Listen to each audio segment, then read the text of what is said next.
कि ये एक किस्म का जो होता है, एक ख़ास किस्म का एक कीड़ा होता है, किरम होता है, जिसका ये खौल होता है।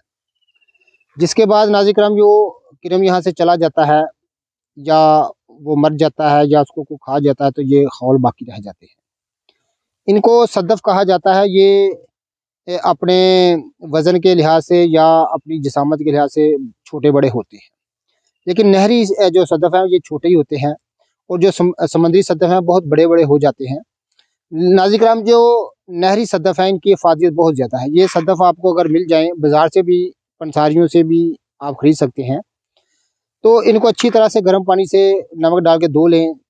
6-7 बार धोने से नाज़िर कराम ये साफ़ हो जाते हैं।